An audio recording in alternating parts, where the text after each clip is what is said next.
Good morning Odisha आसतु आज किसी गुरुत्वपूर्ण खबर देखा। आज हूँ नवेम्बर 19 मंगलवार।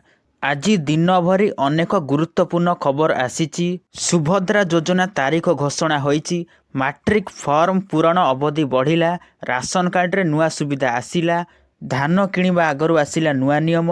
आज देश विदेश 20टी बड़ खबर जानतु।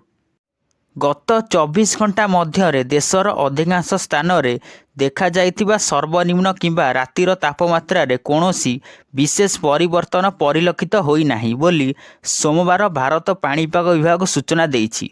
आंचलिक पाणीपाग केन्द्र भुवनेश्वर पक्षर मिलिथिबा सूचना मुताबक ओडिशा रे आगामी 4 रु 5 दिन जाए सर्वनिम्न तापमात्रा रे कौनसी परिवर्तन हेबार नथिबा बेले आगामी 7 दिन जाए पाग मुख्यतः सुखिला रहिबो। तेबे आगामी 3 दिन पई झारसुगुड़ा, सुंदरगढ़, संबलपुर, बरगढ़, कंधमाल एवं कलाहांडी जिले में कौनसी 2टी स्थान में हालुकारु मध्यम दरर कुहुड़ी होई पारे। परवर्ती खबर देशर वरिष्ठ नागरिकों पई आरंभ होइथिबा आयुष्मान कार्ड रे पंजीकरण 10 लाख रु अधिक होईछि।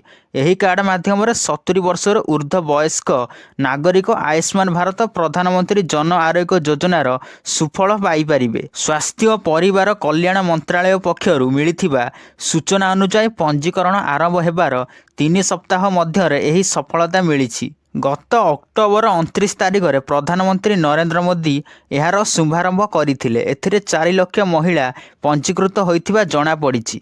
शुभारंभ परठारु 70 वर्षर ऊर्ध्वर 1400 रु अधिक महिला एवं 4800 रु अधिक पुरुष एही योजना माध्यम सुफल पाइछंती। ए बाबद 9 कोटी रु अधिक टंका प्रदान करा जाइछि बोली मंत्रालय कहिछि।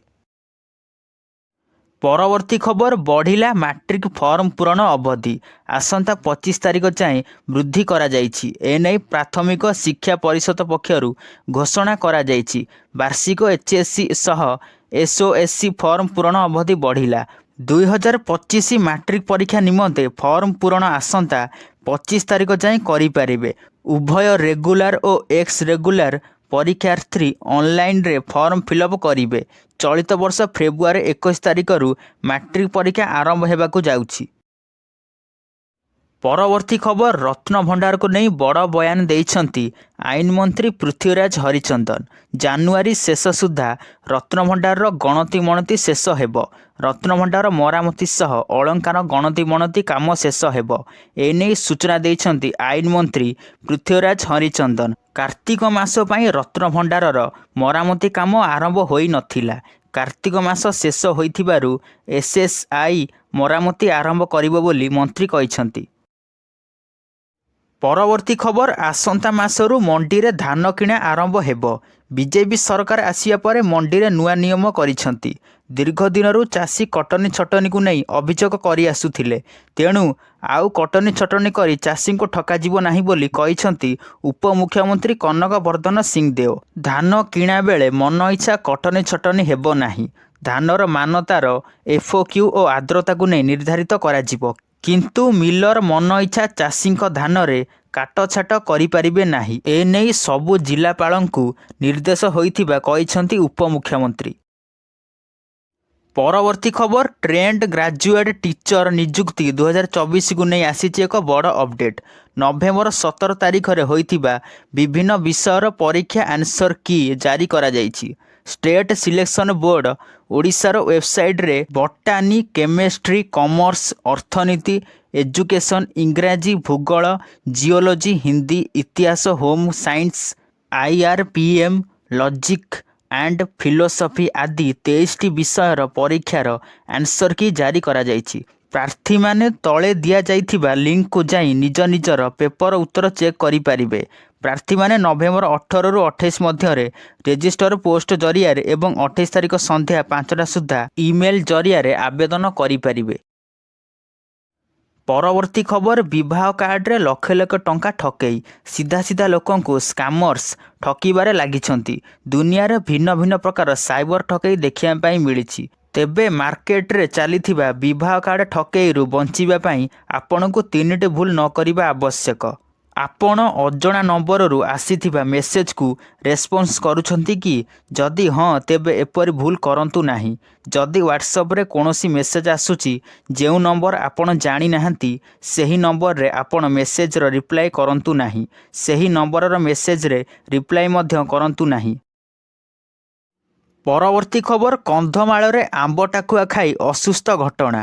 କଟକ ଏସ୍ସିବିରେ ଚିକିତ୍ସାଧୀନ ଅବସ୍ଥାରେ ଆଉ ଜଣଙ୍କ ମୃତ୍ୟୁ। ଫଳରେ ମୃତ୍ୟୁ ସଂଖ୍ୟା 3କୁ ବୃଦ୍ଧି ପାଇଛି। ମୃତକ ହେଉଛନ୍ତି ଜିତା ମାଝୀ। କନ୍ଧମାଳ ଦାରିଙ୍ଗବାଡ଼ି ବ୍ଲକ ମାଣ୍ଡିପଙ୍କାରେ ଆମ୍ବ ଟାକୁଆ ଯାଉ ଖାଇଥିଲେ 8 ଜଣ। ପୂର୍ବରୁ 2 ଜଣଙ୍କ ମୃତ୍ୟୁ ହୋଇସାରିଛି। ପରବର୍ତ୍ତୀ ଖବର, ନୂଆପଡ଼ା ଜିଲ୍ଲା କୋମନାରେ ହୋଇଥିବା ଅଦିନିଆ ରଥଯାତ୍ରାକୁ ବିରୋଧ। ଆଇନମନ୍ତ୍ରୀ ପୃଥ୍ୱୀରାଜ ହରିଚନ୍ଦନଙ୍କୁ ଭେଟିଲା ଶ୍ରୀଜଗନ୍ନାଥ ସଂସ୍କୃତି ପରିଷଦ। ଏକ 10 ଜଣିଆ ଟିମ୍ ଆଇନମନ୍ତ୍ରୀଙ୍କୁ ଭେଟି ଏନେଇ ପଦକ୍ଷେପ ନେବାକୁ ଅନୁରୋଧ କରିଛନ୍ତି। ଶ୍ରୀଜଗନ୍ନାଥ ସଂସ୍କୃତି ପରିଷଦର ଟିମ୍ କୋମନାସ୍ଥିତ ସେହି ଗାଁକୁ ଯିବେ ଏବଂ ନୂଆପଡ଼ା ଜିଲ୍ଲାପାଳଙ୍କୁ ଭେଟିବେ। 2 ଦିନ ତଳେ ନୂଆପଡ଼ା ଜିଲ୍ଲା କୋମନାର ଏକ ଗାଁରେ ରଥଯାତ୍ରା ହୋଇଥିଲା। ଯେତେବେଳେ ଆମେରିକାର ହେଷ୍ଟନ ସହରରେ ଇସ୍କନ ପକ୍ଷରୁ ରଥଯାତ୍ରା ବେଳେ ବିରୋଧ କରାଯାଉଛି, ସେତେବେଳେ ଓଡ଼ିଶାରେ କିଭଳି ଅଦିନିଆ ରଥଯାତ୍ରା ହେଉଛି? ପରବର୍ତ୍ତୀ ଖବର, ବର୍ଡର ଗାଭାସ୍କର ଟ୍ରଫି ପାଇଁ ଭାରତୀୟ ଟେଷ୍ଟ ଦଳ ବର୍ତ୍ତମାନ ଅଷ୍ଟ୍ରେଲିଆ ଗସ୍ତରେ, ଯେଉଁଠାରେ 2 ଦଳ ମଧ୍ୟରେ ଖେଳାଯିବ 5 ମ୍ୟାଚ୍ ବିଶିଷ୍ଟ ସିରିଜ। ସିରିଜର ପ୍ରଥମ ମ୍ୟାଚ୍ 22 ନଭେମ୍ବରରୁ ପର୍ଥରେ ଖେଳାଯିବ। କିନ୍ତୁ ଏହା ପୂର୍ବରୁ ମଧ୍ୟ ଭାରତୀୟ ଦଳକୁ ଲାଗିଛି ଶକ୍ତ ଝଟକା। ଦଳର 3 ଷ୍ଟାର ଖେଳାଳିଙ୍କୁ ଲାଗିଛି, ଫଳରେ ଦଳର ସମସ୍ୟା ବଢ଼ିଯାଇଛି। ସେମାନଙ୍କ ଖେଳିବା ନେଇ ଆଶଙ୍କା ଦେଖାଦେଇଛି। ଭାରତ ଏବଂ ଭାରତ ଏ ଦଳ ମଧ୍ୟରେ 3 ଦିନିଆ ଅଭ୍ୟାସ ମ୍ୟାଚ୍ ଖେଳାଯାଇଥିଲା। ଆଉ ସେହି ଅଭ୍ୟାସ ସମୟରେ ସମସ୍ତ 3 ଖେଳାଳି ଆହତ ହୋଇଥିଲେ। ପରବର୍ତ୍ତୀ ଖବର, ଦିଲ୍ଲୀରେ ବାୟୁ ପ୍ରଦୂଷଣ ଅତ୍ୟନ୍ତ ଖରାପ ଥିବାବେଳେ ଡେନମାର୍କର ରାଜଧାନୀ କୋପେନହାଗେନ୍ ପୁଣି ଥରେ ଚର୍ଚ୍ଚାରେ ରହିଛି। କୋପେନହାଗେନ୍ ହେଉଛି ବିଶ୍ୱର ସବୁଠାରୁ ପରିଷ୍କାର ସହର। ତେବେ ଜାଣନ୍ତୁ ଏହା କିପରି ସବୁଠୁ ପରିଷ୍କାର ସହର ହେଲା ଏବଂ ଦିଲ୍ଲୀର ଲୋକମାନେ କ'ଣ କରିବା ଉଚିତ। ଦେଶର ରାଜଧାନୀ ଦିଲ୍ଲୀରେ ବାୟୁ ପ୍ରଦୂଷଣ ହାର ସୀମା ଟପିଛି। ଅନେକ ସ୍ଥାନରେ ହାରାହାରି ବାୟୁ ଗୁଣବତ୍ତା ସୂଚାଙ୍କଙ୍କ 450 ଅତିକ୍ରମ କରିଛି। କୋପେନହାଗେନରେ ରହୁଥିବା ଲୋକ ସାଇକେଲ ବ୍ୟବହାର କରନ୍ତି। ଯଦି ଦିଲ୍ଲୀର ଲୋକମାନେ ସାଇକେଲ ବ୍ୟବହାର କରନ୍ତି, ତେବେ ବାୟୁ ପ୍ରଦୂଷଣକୁ ରୋକାଯାଇପାରିବ। ପରବର୍ତ୍ତୀ ଖବର, ନାବାଳକଙ୍କୁ ବାବା ସଜାଇବାର ଘଟଣାରେ ଆଗକୁ ବଢ଼ିଲା ତଦନ୍ତ ପ୍ରକ୍ରିୟା। ସାଧାରଣ ପ୍ରଶାସନ ବିଭାଗ ପକ୍ଷରୁ ଜୋରଦାର ହେଲା ଗୋଳତାଡ଼। ଭୁବନେଶ୍ୱରର ଖଣ୍ଡଗିରି ବୈକୁଣ୍ଠ ଧାମ ଆଶ୍ରମରେ ପହଞ୍ଚିଛି ସାଧାରଣ ପ୍ରଶାସନ ଟିମ୍। ସାଧାରଣ ପ୍ରଶାସନ ସହ ବିଡିଏର 8 ଜଣିଆ ଟିମ୍ ଗୋଳତାଡ଼ ଆରମ୍ଭ କରିଛନ୍ତି। ବୈକୁଣ୍ଠ ଧାମ ଆଶ୍ରମର ଜାଗାକୁ ନେଇ ମଧ୍ୟ ମାପଚୁପ ଆରମ୍ଭ କରାଯାଇଛି। ଏନେଇ ଜିଏ ଡିପାର୍ଟମେଣ୍ଟ ଆସିଷ୍ଟାଣ୍ଟ ଡାଇରେକ୍ଟର କହିଛନ୍ତି, ବର୍ତ୍ତମାନ ଜିଏ, ବିଡିଏ ଏବଂ ତହସିଲ ତରଫରୁ ସର୍ଜିମ ତଦନ୍ତ ହୋଇଛି। ପରବର୍ତ୍ତୀ ଖବର, ପଦ ଛାଡ଼ିବା ପୂର୍ବରୁ ଆମେରିକା ରାଷ୍ଟ୍ରପତି ଜୋ ବାଇଡେନ୍ ରୁଷରେ ଆକ୍ରମଣ କରିବା ପାଇଁ ଆମେରିକୀୟ ଅସ୍ତ୍ରଶସ୍ତ୍ର ବ୍ୟବହାର କରିବାକୁ ୟୁକ୍ରେନକୁ ଅନୁମତି ଦେଇଛନ୍ତି। ତେବେ ୟୁକ୍ରେନ ରୁଷ ଯୁଦ୍ଧ ବେଳେ ୱାଶିଂଟନର ଏହି ନୀତି ଗୁରୁତ୍ୱପୂର୍ଣ୍ଣ ବୋଲି କହିଛନ୍ତି ଆମେରିକା 2 ଅଧିକାରୀ। ଏପରିକି ଏହି ନିଷ୍ପତ୍ତିରେ ନିଜର ସହମତି ବି ପ୍ରକାଶ କରିଛନ୍ତି। ଏହି ନିଷ୍ପତ୍ତି ଅନୁଯାୟୀ ୟୁକ୍ରେନ ସୈନିକମାନେ ଆର୍ମି ଟାକ୍ଟିକାଲ ମିସାଇଲ ସିଷ୍ଟମ କିମ୍ବା ATACMS ବ୍ୟବହାର କରିବାକୁ ସକ୍ଷମ ହେବେ।